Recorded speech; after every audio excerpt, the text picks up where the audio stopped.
Hello, our wonderful viewers. Welcome to AAU Talks. My name is Agyapong, your host for today's discussion. After a week workshop on faculty development and for scholarship and teaching, we have our guest here to discuss the workshop take home. We are going for a quick break, and when we are back, our distinguished guest will do justice to the topic. Anyone can get an education, but not everyone gets quality education. It's never too late to acquire it.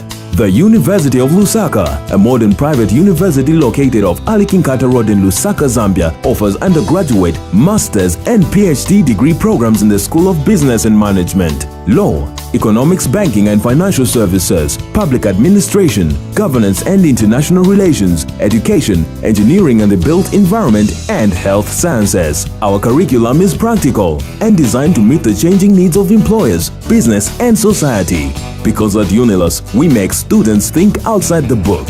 Our driving force is a passion for quality education. We build graduates fit for purpose. Enroll now for January or June intakes. For more information, log on to www.unilas.ac.zm.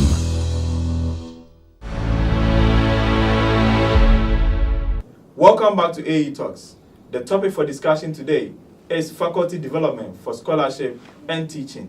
And right away, I'm going to let our guests here introduce themselves so that we go deep into the discussion. Hello, and distinguished professors. I would like to start from the far end.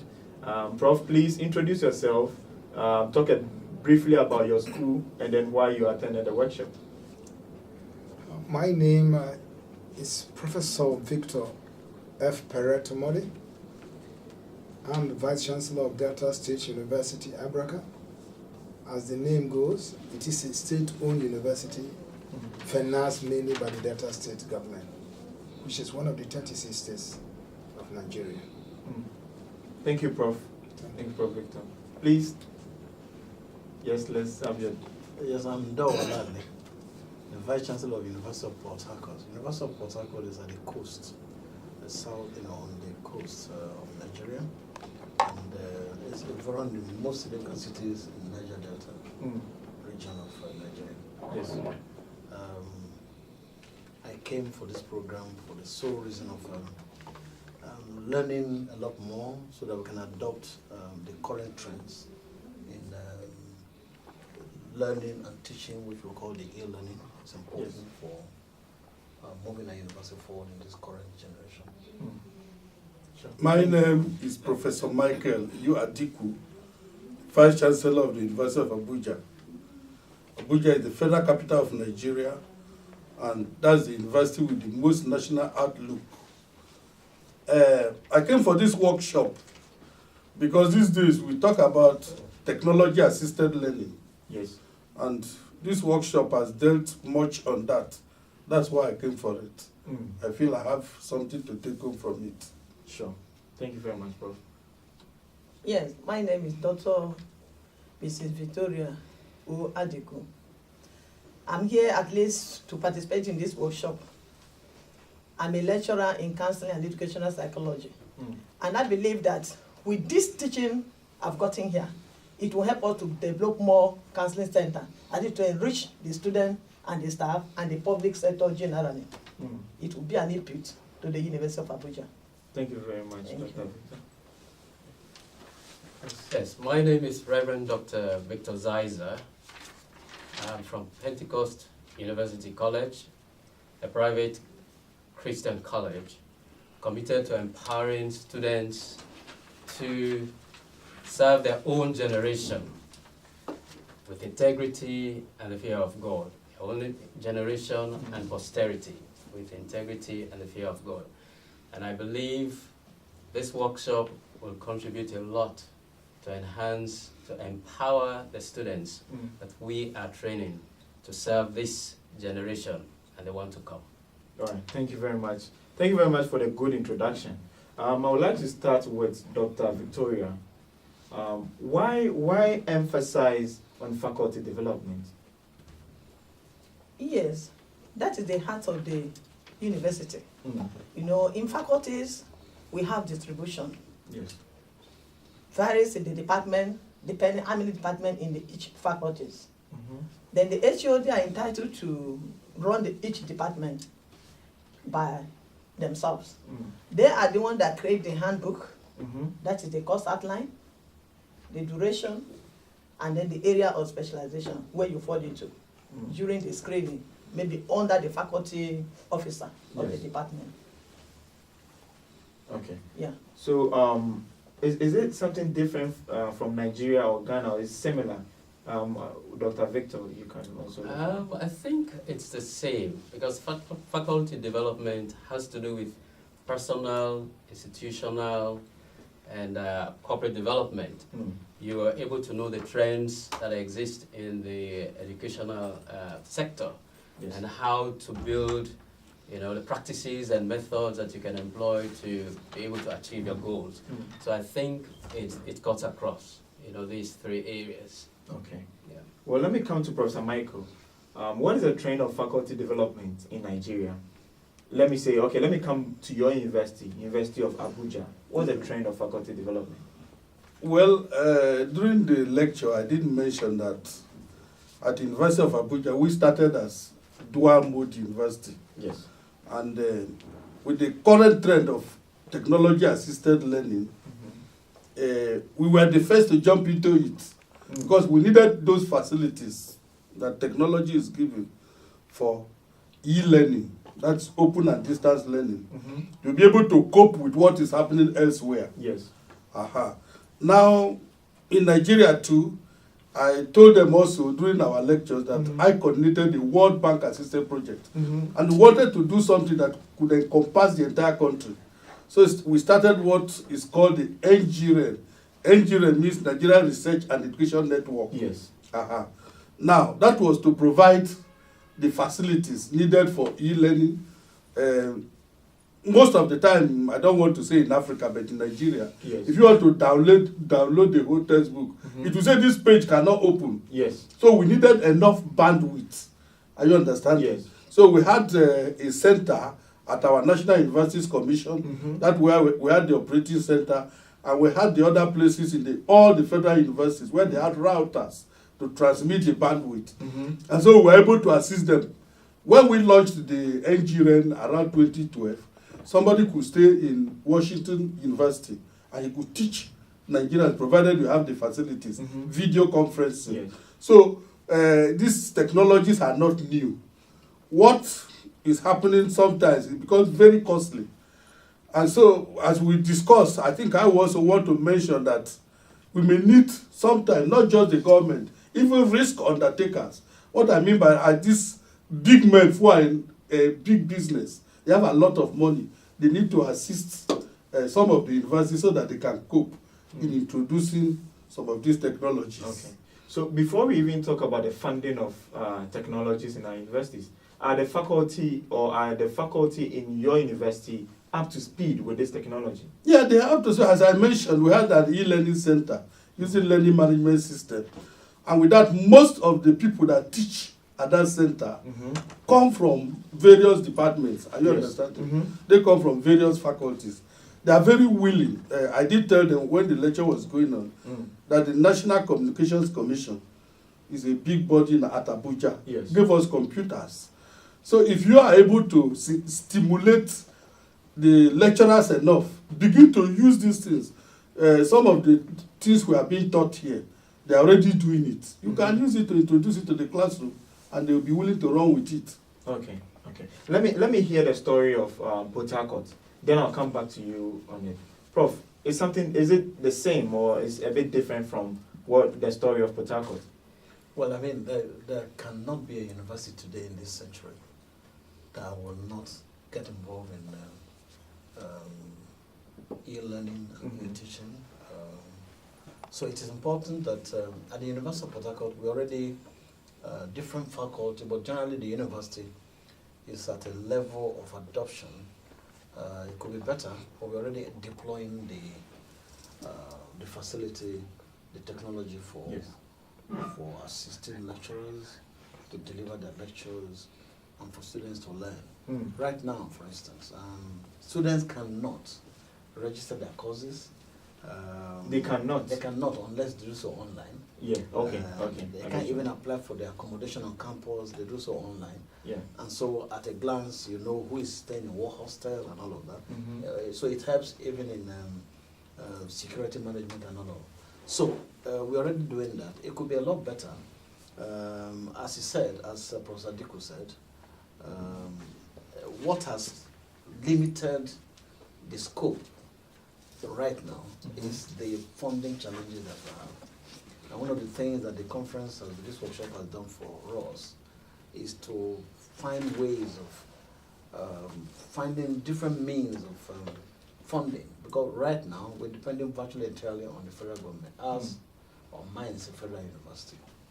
Funding has declined for quite some time. But we must find ways and means of turning in the money that we need to improve the infrastructure in IT. Yes. I'm sure that when that happens, the burgeoning population of students that are coming on every year, thousands of students, we hardly admit up to a quarter of them in our university, and then the rest of them are turned back. So we will need, even though the number we admit is limited by facility, and again limited by national policy. So we're hoping that with improved expansion, or with expansion of the technology, learning will become more efficient, teaching will become more efficient, research will become more efficient, and we can take on more students. And the beauty being that students don't have to be in the classroom to ever learn. Sure. They can stay from wherever they are and access the materials and interact with the lecturer and their classmates. All right. Thank you very much, Prof. Let me go back to where I started from. Professor Victor, kindly tell us the story in your university and if there are any barriers or challenges for faculty upgrading to that level of technology that we are talking about. Well, first, like what I pointed out earlier, Delta State University is a state university, yes, primarily funded by the state government.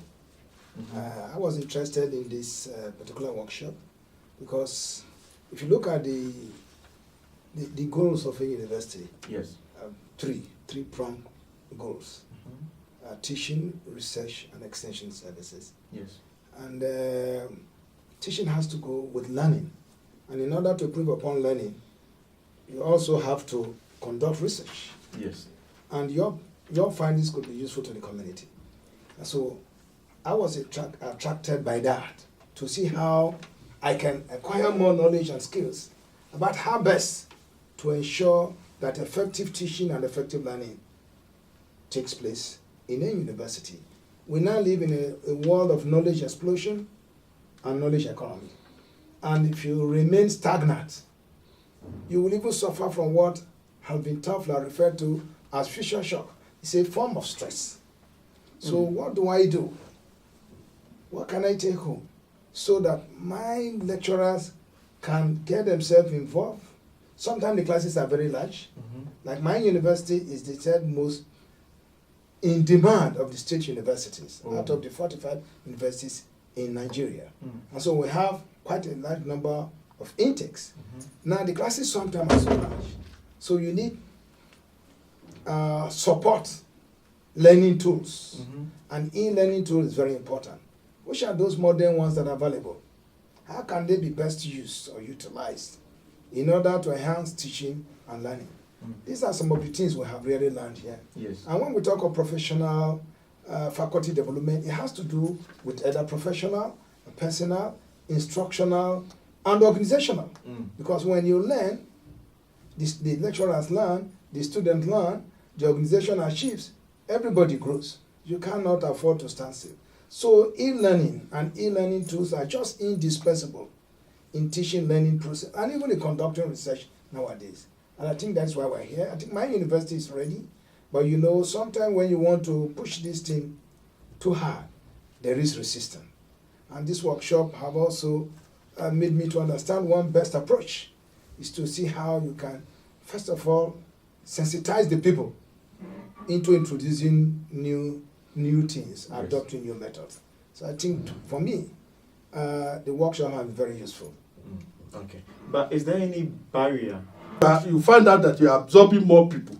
And let me tell you, the advantage of training more people is that, as you see many people on the street, if you produce all of them, if you train all of them, you get geniuses out of them. The beggars you are seeing in the street, if you can train all of them very well, you find out that you get people who can even create jobs for others in these days of unemployment. So I think this is a wonderful opportunity for us to get back home and try to utilize it. Yes. So, Prof, in your submission, you mentioned 1.7 million students. And sometimes more. 300,000 getting admitted. Only 350,000. About 350,000. Yes, getting so admission every year. What happens to the remainder? They don't have anywhere to go. They come back next year. They come back next year. Those who have enough, their parents. Next year, if they come back next year, that means there's already an aggregate number of people who are trying to get into school. Those whose parents do not have, have enough money, they send them overseas. Here in Ghana, they said if we have thousands and thousands of our students here. Yes. Some get to Europe and other places to suffer all the discrimination and the heat and the cold and the rest of them. So I think there is much we can do using e-learning facilities. Okay. Let me come to Professor Victor, please. Prof, how can we utilize technology to reach those who are not getting into our universities? If I could just tap into what Professor Adikwu just said.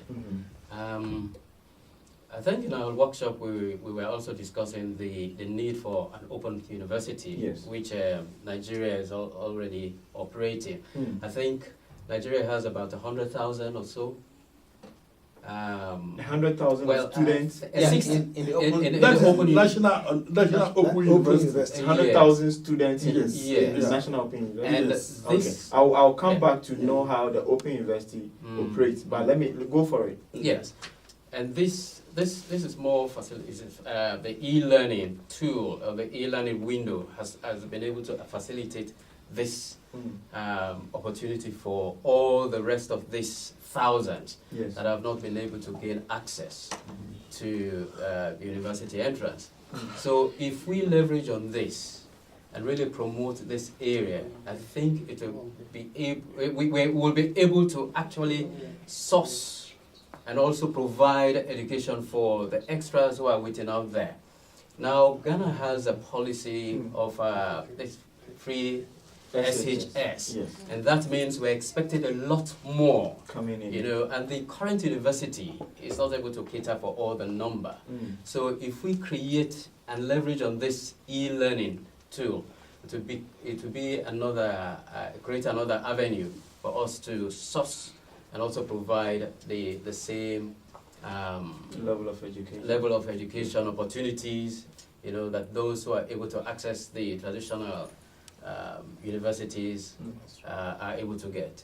So then I think Professor would talk more on this open university, how it approaches. Yes, Prof. Tell us about the open university and how it operates in Nigeria. Okay, now, like I mentioned, we started 1988, that's the University of Abuja, as a dual mode form of, so we were running Center for Distance Learning, and then we had our regular academic programs going on. But Nigeria also came under President Olusegun Obasanjo.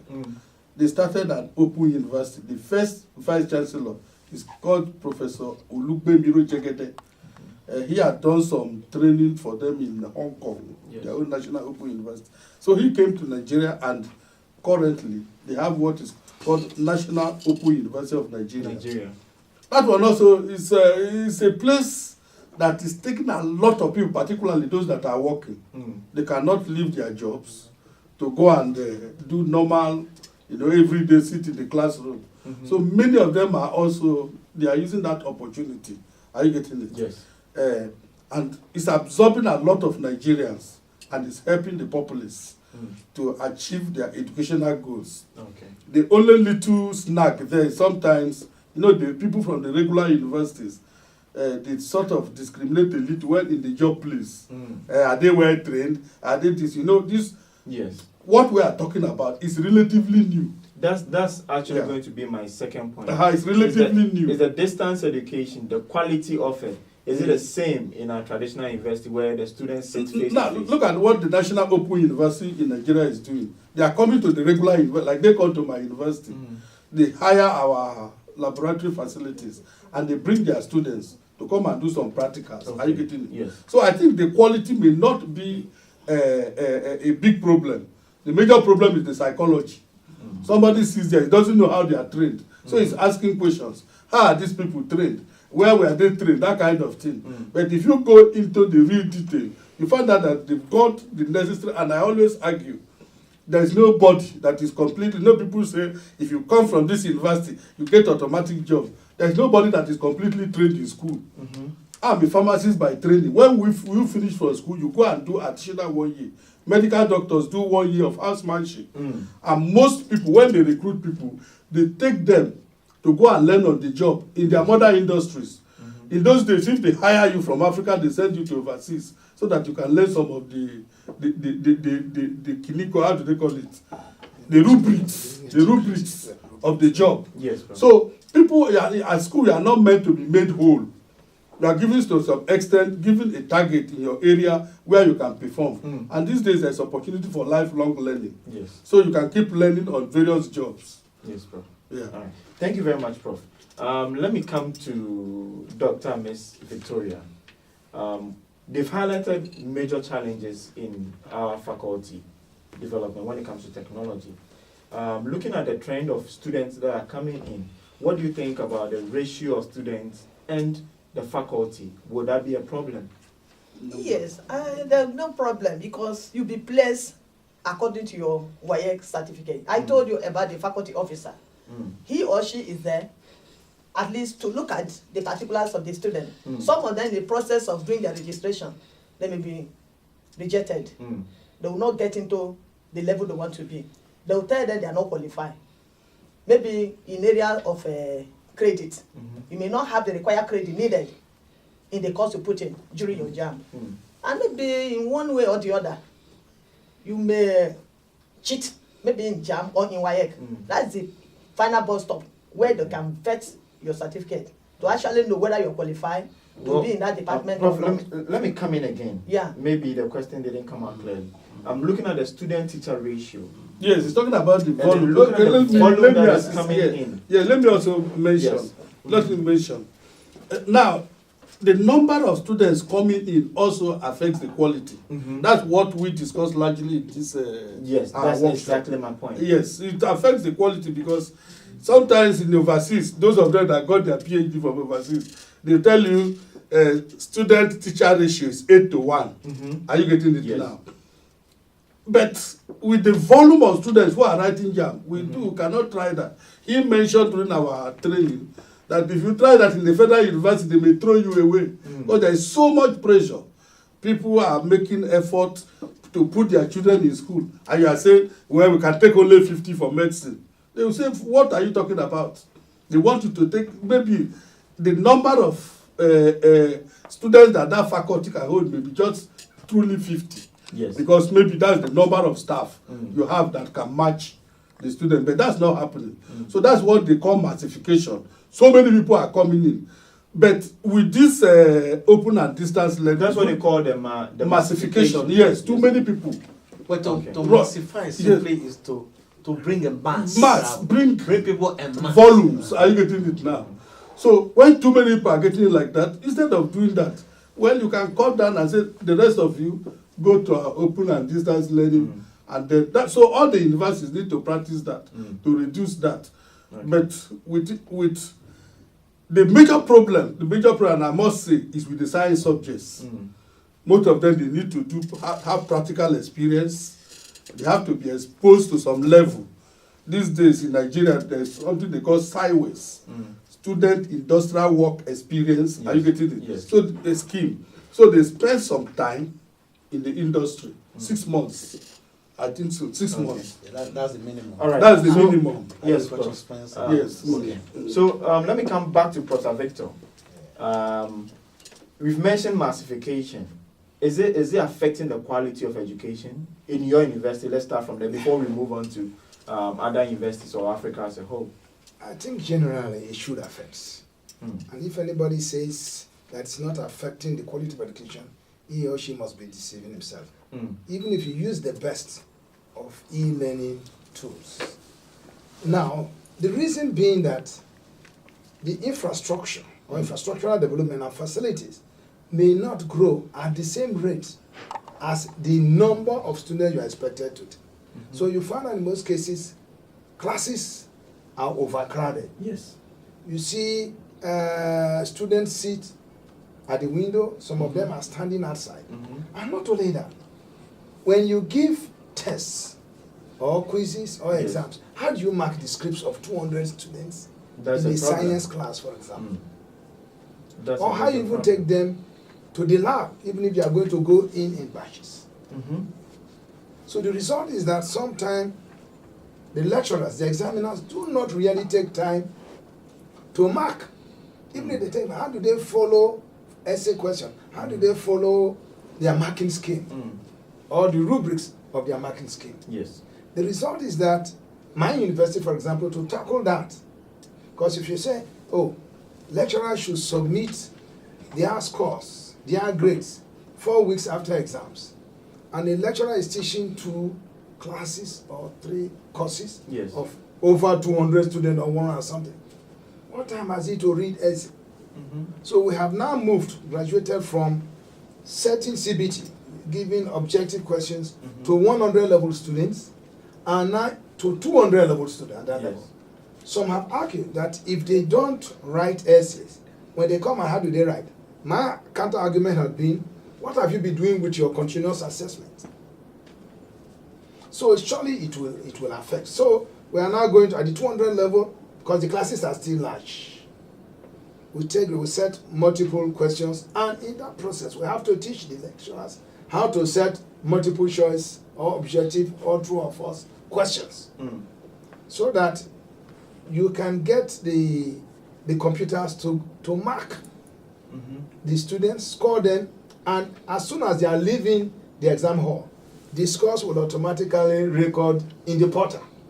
Because at my university we have the portal where you have the student have to register his courses, have to pay his fees, the scores are there, you just go there and get your results. So massification generally will affect because you need more resources, you need more equipment, and this thing may not be there. You need classrooms, so many things, and sometimes the lecturers are overstressed. There was a time we conducted research in my university, many people were just dying. And in fact, there was the tendency to really relate this to the overwork. And now we have just introduced the ODL Center, that is Open and Distant Learning Center, so that we can get out to many more people out there. But let me just add this. This idea of massification in Nigeria is real. But sometimes, out of the about 1.7 or 1.9, like this year, applicants, those seeking admission that apply to JAM, if you look at it thoroughly, you find out that almost 30% of them are not qualified. Some of them are yet to write their West African School Certificate exam on NECO or NEPTA. Yes, bro. Others they don't have the required 5 credit units to go into university.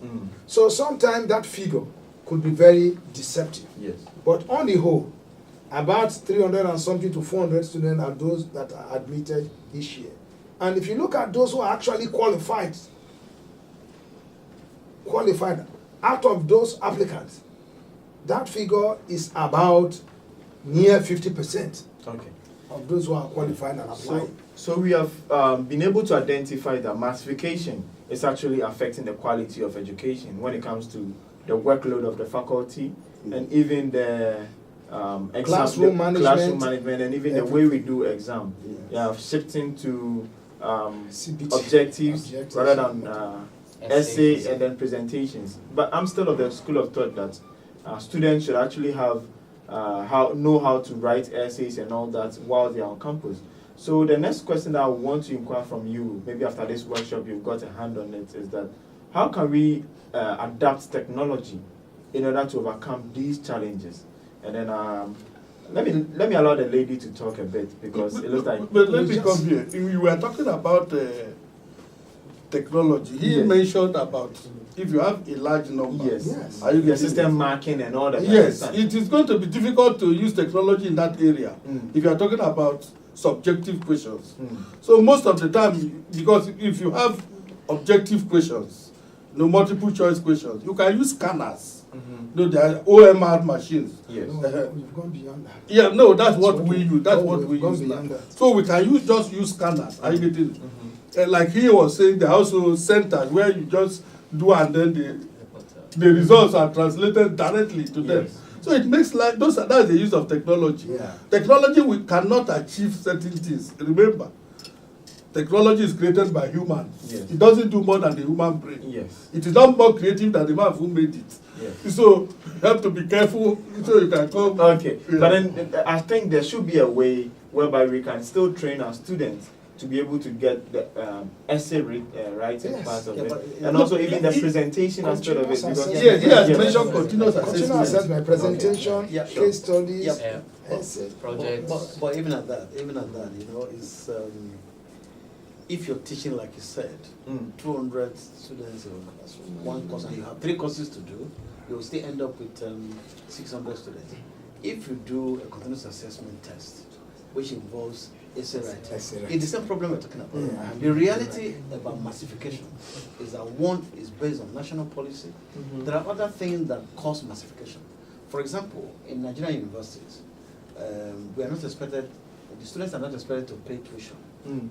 Meanwhile, we are not getting sufficient funds from government. Now, government says university should find ways and means of generating IGR, they call it, internally generated revenue. The surest source of IGR are the students themselves.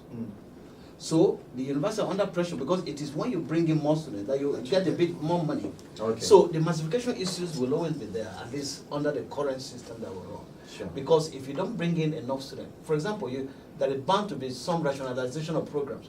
If you have certain courses in which only about 8 students are, and then, the 8 students will be taught by the full version of the lecturers for all the courses. Yes. Who pays them? How much do the students themselves contribute to it? So massification will, of course, and today, knowledge is also being traded as if they are commercial products. Yes. All of these things are tied together are the issues. Now, we also have issues with bringing in faculty that can match the recommended ratio. In our universities, yes. and I'm sure also both the public universities, whether they are federal or state, we are regulated by how many people you employ. So you could have a situation in which you have need for lecturers in a particular program. You just don't get up and interview people and employ them. And that makes it extremely difficult and makes it very difficult to fill lecturers that are on ground. And that is what is justifying the idea of using technology to create this MCQ approach to dealing with large classes. Having said that, I agree with you entirely that because students are not learning from day one to Yes. write essays, it's likely to affect them a bit. But there's nothing else anybody can do. We are looking at the reality of the situation. Yes. In the universities in far-flung areas in the civilized world, they insist. I'm sure even Ghana is a bit probably different for us because Yes. I know that when the World Bank asked us to thin down on the population of non-academic staff, Ghana complied. Nigeria hasn't done. If in our universities, for example, if you have 10,000 staff, probably we'll have about 2,000 as lecturers, and the rest are non-academic. And universities don't work that way. And so we have issues. If we're able to thin down the population of non-teaching staff, then we'll have room to bring in, but these are political issues. Yes. I understand you. But Thank you very let much. me also say something. Yes. When he was talking about staffing, now, with the number of, as in Nigeria, we have 42, you said 42, about 42, 43 federal universities. I was talking about state. Okay, state Yes, universities, yes. but 42 federal universities. Yeah. These federal universities and probably state universities, there is another 70-something private universities. Total 167. But the total number of students they take the total number of students they take, it may not be up to what 3 federal universities are taking. Some of them take only 200 a year because people are not able to pay. Are you understanding? Now, even he was talking about government doesn't allow us to hire lecturers. Now, if you hire lecturers, some lecturers will be teaching in 3 places because there are private universities where they can go and teach. So there are a lot of problems, as I usually talk. Moonlighting has become one of the Yeah, problems so in it is Nigeria. not just many universities, that is not solving our problem. It is not just many lecturers, that is also not solving our problem. As I usually say, it's a multiplicity of factors. Let's come to Ghana and let's hear the experience of Ghana. Ghana. Yes, listening to and then knowing that there is a policy norm concerning student-teacher ratio in Ghana and whether they are coping and how they are adapting technology to help our students grow. Yes, Prof. Well, I will speak more, on the part of my school, Pentecost University.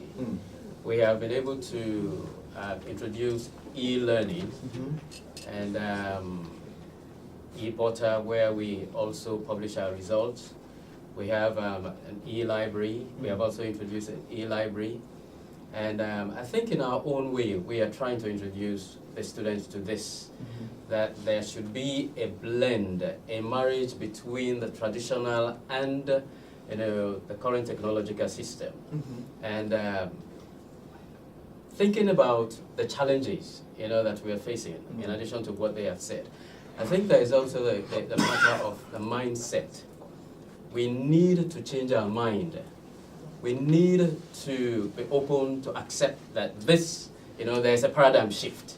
And we need to prepare to engage and create that interface where, the students now, the now generation, and those we call the Generation Y, can be able to engage in this new, in this innovation. So I think, and I will also encourage other schools who haven't opened up to e-learning, that this is the way to go. But actually, I wanted to know how the school is coping, like Pentecost University is coping with the students coming in and the faculty to teach them. We have not arrived at that point at this moment. Yes, for now, I think we are in a comfortable situation where we are able to manage a student number. Yes, possibly in the next academic year, we'll begin to prepare ourselves to face that challenge. Yeah, but yes. it's a member university. It's but a lot yes, easier it's a lot easier for them to manage a population the way they think fit. What public universities, even in Ghana, would not be able to do because they are guided by policy and so on. In their own case, they can decide exactly what they want, and they can therefore control the staff-student ratio. Okay, let me come to Port Harcourt, and let's see how, amidst all these challenges, how Port Harcourt, the steps that they are taking in order to solve the challenges that have been mentioned. Well, let me start with moonlighting. It's a definite problem. What we decided to do, we're moving it up very seriously. You couldn't go to teach in a second university without the approval of the university. If you're found out, you could be putting your job at risk. And the very strict rules, you could be dismissed from work. And so that is now stemming the tide. That is in that area. In terms of the ratio of academic staff to non-academic staff, we're also beginning to be very conscious to limit how many of the non-teaching as they come into the university. If you're talking about the wage bill, say 100%, those who are not involved in teaching students are probably getting more than 80% of it. No university functions that way in any country, and successfully too. But Ghana, that's why I say Ghana has reacted properly about that. I just hope that things are remaining the same way. In terms of intake, we're expanding facilities with internally generated funds. But we are also slowing down on creating new programs because universities continue to grow every day. As you create new programs, you need new lecturers, you increase the number of students that are coming in and all of. So we're trying to, and then we're limiting, in terms of fund management, we're also limiting, if you take Agri, for example, a department that ordinarily should be 4 departments in some other universities. We call it Department of Crop and Soil Science. In another university in our country called Ahmadu Bello University, this department is in 4 different departments, and that will take a toll on the limited resources. So we're doing some of those things to try to see how we can to create more resource efficiency. So. Let me say something here on this thing, Yes. so that we can progress. Progress, yeah. Now, in terms of what he has spoken, academic staff to non-academic staff ratio, even in terms of using some of these technology facilities, the problem we're having is the generation of lecturers. Many of the people who got their PhDs in the 70s, in the 80s that are still in the system, they can't function with them. And so if you come to Nigeria, there is somebody at the, if you go to the National Universities Commission, they have their criteria for accreditation. If you go, check the number of new books, new journals that have come into the library. And I usually tell people who come to my university, you are talking about that when a student can punch his phone and is getting the information, you are talking about library. But that is what they have been told to score. Yes. And so they will score you bad. Many people have failed. There are departments that have failed accreditation because of that. So that is the problem we're having in the system. They have not been tuned to even understand what is happening. So while you may be struggling in your university to make things work, there are people who are making the policies that are against what you are trying to do. Yes. So these are some of the problems we are having. Yes, sir. Okay, so amidst this problem, how is Abuja University solving the problem? What are the steps that your university is taking to solve the problem? It's through this e-learning we are talking about. You know, when you are conversant with your computers, maybe these current technologies, and you are so eager to study, you must be a friend to the computer. You know, information are always coming in. This information is to update us so that we cannot remain as archive. So when you are updating and you are following up what is happening in other countries, you cannot marry it to the institution where you come from. You know, the more you study, the more new ideas are coming, and you will not be outdated. That's why we say learning is daily process. You cannot say you have known it all. So as much as you are being maybe open to the computer, you can see many things that are coming up, and to add to more of your knowledge. Sure. And then you'll be able to deliver to the student and to the community itself. All right, thank you very much. Yeah. So viewers, our guests here have done justice to the topic that we are talking about.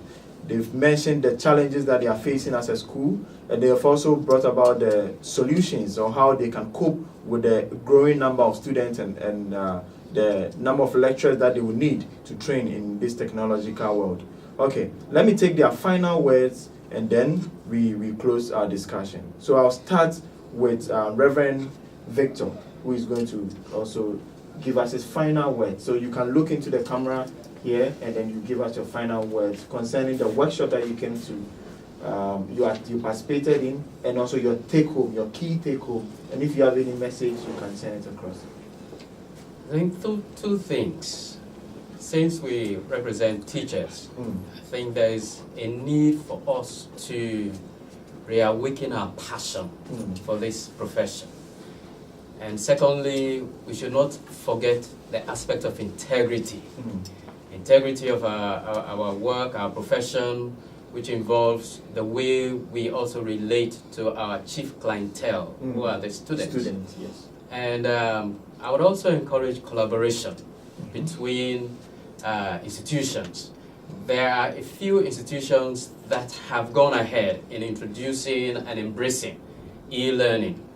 Those others that are crippling and trying to understand, I think there should be this collaborative relationship and openness to the point of accepting and helping for these young institutions to also come to the level of development. Yes. Yes. Okay. All right. Let me go to Yeah, thank you very much. You know, I earlier introduced myself as a counselor. At least I've learned a lot in this workshop. Yes. When I'm in the midst of my colleagues, which are the counselors, we call it the National Association of Counselors of Nigeria. Yes. So when I'm in the midst of them, I'll try to let them know that what I've learned from this program, which is Association of African Universities, yes. that is better for each and every one of us to introduce what we call career day. Yes. At least to introduce a career day. Career day. Yes. To call the students and the staff together, and then to make sure that this technology we are talking about, this e-learning, is very, very important and necessary for everybody, both the staff and the student. That when we create this awareness, they should know that without being a technologist this time, you cannot belong to anywhere, even in Nigeria and worldwide. So with this, the awareness will be created, a day be set for everyone to come together. Then we can be able to brainstorm with them, maybe deliberate and see the importance of e-learning for everyone to be carried along. So with this, I think it will help the whole institution, because when we talk about the council, it's every councillor, either in the institution or outside the institution. Yes. Then they can be able to carry it to the society and to their institutions. Okay. Thank you. All right. Let me skip Professor Adikwu and then go to Professor Victor, the Vice Chancellor for Delta State. Yes. So that you give me your final words and then your key take-home lessons. My final word is that this workshop is very timely, and I think AAU should organize more of such workshop. It's exciting. The resource persons, the facilitator, are competent persons. We enjoy it. One of the things I'm taking home is that I need to emphasize the importance of e-learning more, both on part of the lecturers and on part of the students. And also to see how my IT unit, the Information and Technology unit of the university, can really work in harmony with both students and lecturers. But very importantly, to let students know how their handsets could be used for effective learning, rather than what I may consider the useless, non-academic things for which they buy and they use this handset. And also to let my lecturers know that it is not out of place. It all depends on your authority and the rules and regulations you make at the beginning of your lecture to bring in teaching methods that will allow students to use their smartphones even in class. I think with that, many are then identify those lecturers that are phobic of this handset and computers. Let them know the computer could be very interactive, not only to them, also to students. And we live in a world of knowledge explosion, knowledge economy. Yes. And so they cannot run away from the use of computers. And if necessary, something we had introduced many years back that failed, I will introduce it. Now, if computer is going to sell like this, we supply it to you. You will pay half of the amount, laptop, and we will pay.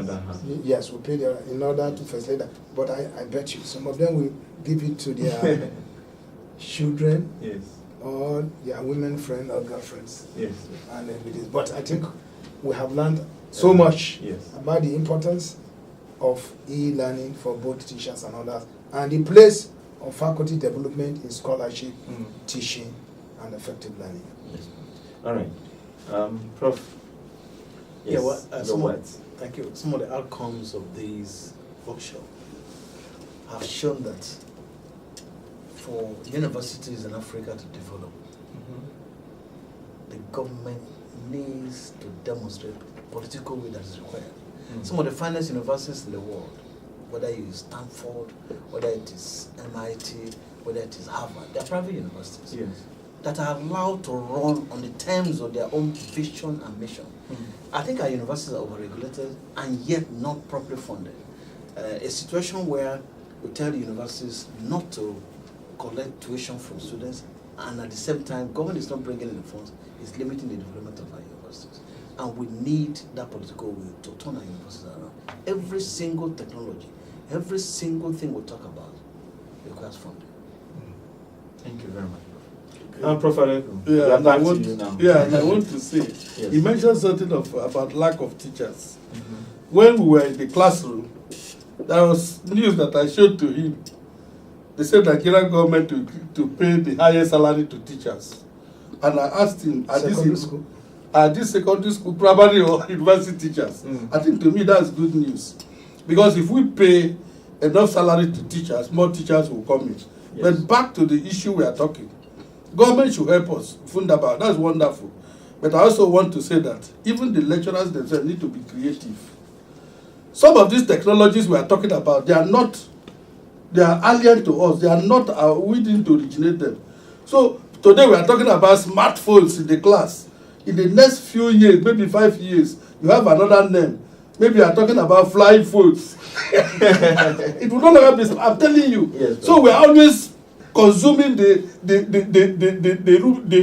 dregs of technology. Yes. We should be the ones to generate some of this. So we need to have creative teachers who can easily. That's why he said some teachers will give their computers to their children or their girlfriends. It's because they are not creative. They are not even ready to use them. But if you have teachers who are critically thinking, I brought an army general to my university to teach our students critical thinking. That's the type of direction we should be going. Yes. Most universities in Africa are not creative. And that's why everything we see, technology, it seems as it's something big. I'm happy to know that this, my friend, is a reverend. Yes. Technology was mentioned first in the Bible. If you read 2 Chronicles, I think 26:15, it said they were shooting missiles. So it's nothing big. People talk about these things as even though they are big things. They are not big things. We should be creative, sit down, do it, and develop these things by ourselves, and then sell to other nations if possible. Thank you very much. All right, viewers, it's been a very, very interesting discussion talking about technology and faculty development. Our guests here have made justice to the topic. They have mentioned the challenges that they face as university heads, and also they have come up with solutions on how we can adapt technology in order to help develop education in Africa. Thank you for staying tuned with us. See you again next time. Bye-bye.